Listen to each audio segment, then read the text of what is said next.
Salve, minha gente! Sejam bem-vindos a mais um Bíblia para Preguiçosos. Eu sou Eric Camacho e no vídeo de hoje nós vamos fazer a leitura do 6º capítulo do primeiro livro dos Macabeus. Então, se você está comigo, assista o vídeo até o final, deixe o seu like, inscreva-se no canal e no final do vídeo, assim que você terminar de assistir, faça um comentário, ok?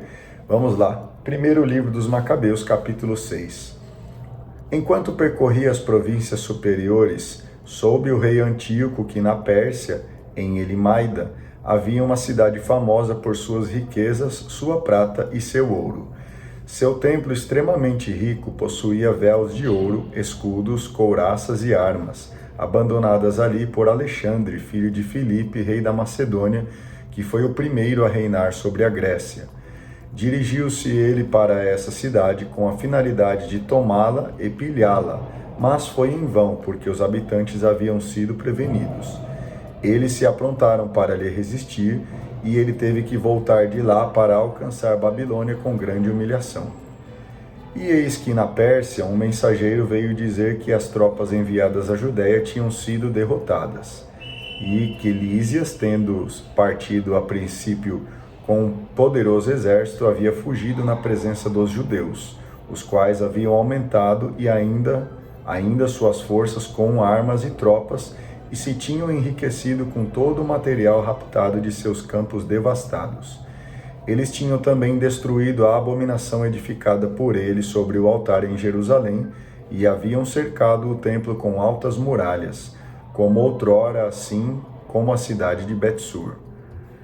Ouvindo essas novas, o rei ficou irado e profundamente perturbado. Atirou-se à cama e caiu doente de tristeza, porque os acontecimentos não tinham correspondido à sua expectativa. Passou assim muitos dias, porque sua mágoa se renovava sem cessar e pensava na morte. Mandou chamar todos os seus amigos e lhes disse: "O sono fugiu de meus olhos e meu coração desfalece de tristeza.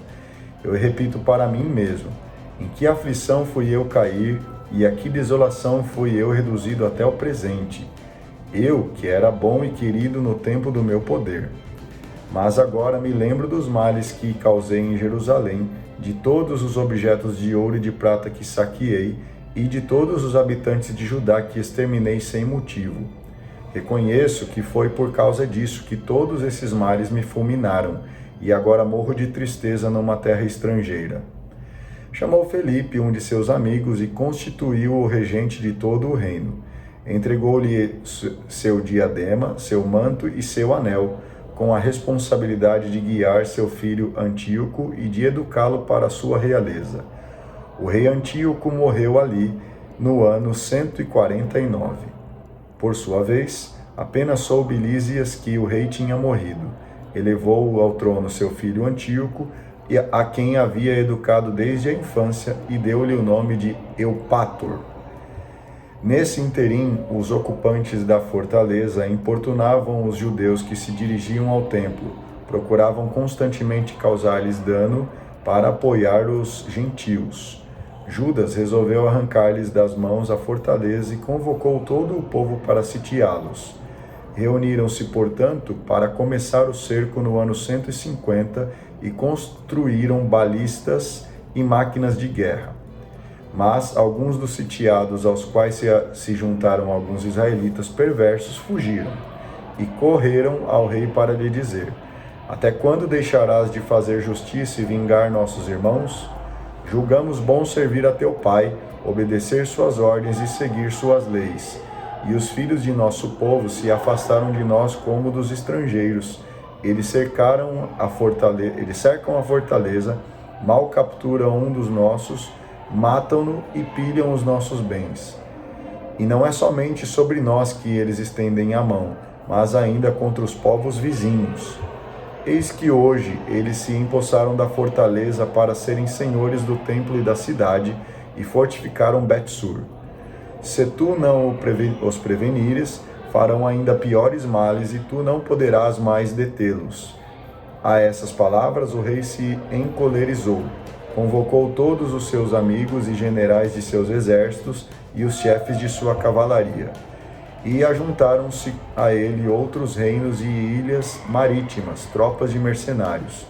Seu exército atingiu a 100.000 infantes, 20.000 cavaleiros e 32 elefantes, prontos para a guerra.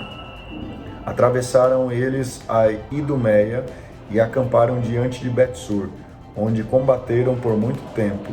Construíram máquinas de guerra, mas os sitiados saíram e lançaram fogo, lutando com coragem. Abandonando a fortaleza, veio Judas estabelecer-se em Bet-Zacarias, defronte do campo de luta do rei. Ao amanhecer, levantou-se o rei e dirigiu impetuosamente suas tropas em direção a Bet-Zacarias. As forças se prepararam para o combate e soaram as trombetas. Mostraram aos elefantes sucos de uva e de amora para incitá-los ao combate. Foram repartidos nas falanges, pondo-se em volta de cada elefante 1.000 homens armados de cotas de malhas e de capacetes de bronze para a cabeça. 500 cavaleiros escolhidos estavam igualmente ao redor de cada animal. Esses cavaleiros tinham o costume de estar com o animal onde quer que ele estivesse e de ir aonde ele ia sem jamais se afastarem dele. Sobre cada um havia também fortes torres de madeira, muito firmes e defendidas pelas máquinas. Sobre cada um havia também valentes guerreiros que combatiam lá em cima, além do condutor indiano. O rei dispôs o restante da cavalaria de um lado e de outro, nas duas alas, para manobrar e proteger as falanges. Quando o sol brilhou sobre os escudos de ouro e bronze, a montanha resplandeceu, como que iluminada por outras tantas lâmpadas. Uma parte das tropas do rei se espalhou sobre as colinas e outra pela planície, caminhando com precaução e em boa ordem. O ruído de seu número, de sua marcha, da colisão de suas armas era pavoroso, porque era um exército extremamente numeroso e possante. Judas, no entanto, avançou com seus para travar a batalha. 600 homens do exército do rei foram aniquilados. Eleazar, cognominado Al-Aram, viu que um dos elefantes estava armado com armadura real e ultrapassava todos os outros, supondo que o rei estivesse em cima. Entregou-se a si mesmo para salvar todo o povo e conquistar um nome eterno. Precipitou-se audaciosamente nessa direção para o meio da falange, matando a direita e a esquerda, separando o inimigo de lado a lado.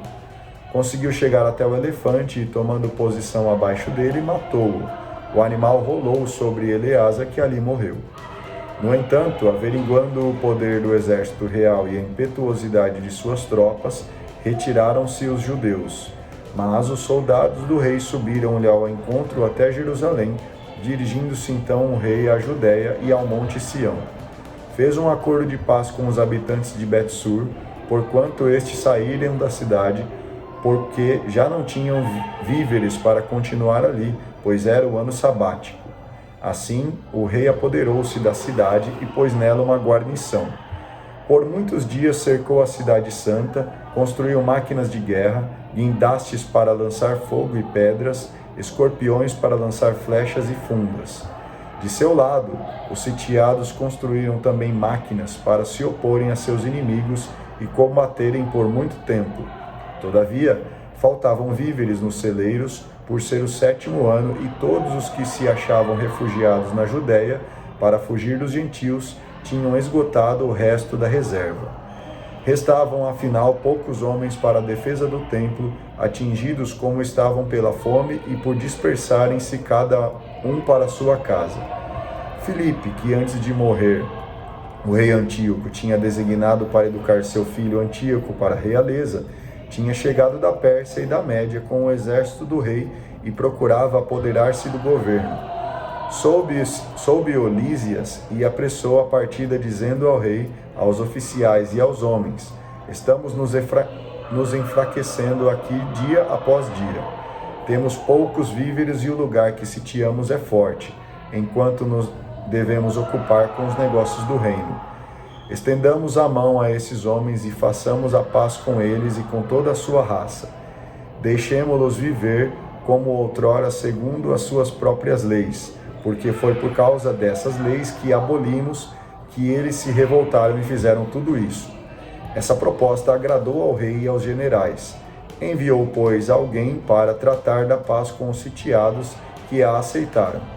Sob a palavra de juramento feito pelo rei e os generais, abandonaram a fortaleza. O rei subiu o monte Sião e visitou as fortificações, mas violou a palavra dada e ordenou a destruição da muralha. Em seguida, partiu a toda a pressa e voltou para Antioquia, onde achou Filipe com o senhor da cidade. Atacou-a e tomou a cidade à força. Muito bem, agradeço a você que acompanhou a leitura até aqui comigo. Não esqueça de fazer o seu comentário e deixar o seu like. A gente se vê no vídeo de amanhã. Faça um excelente dia e que Deus continue te abençoando. Um grande abraço e tchau!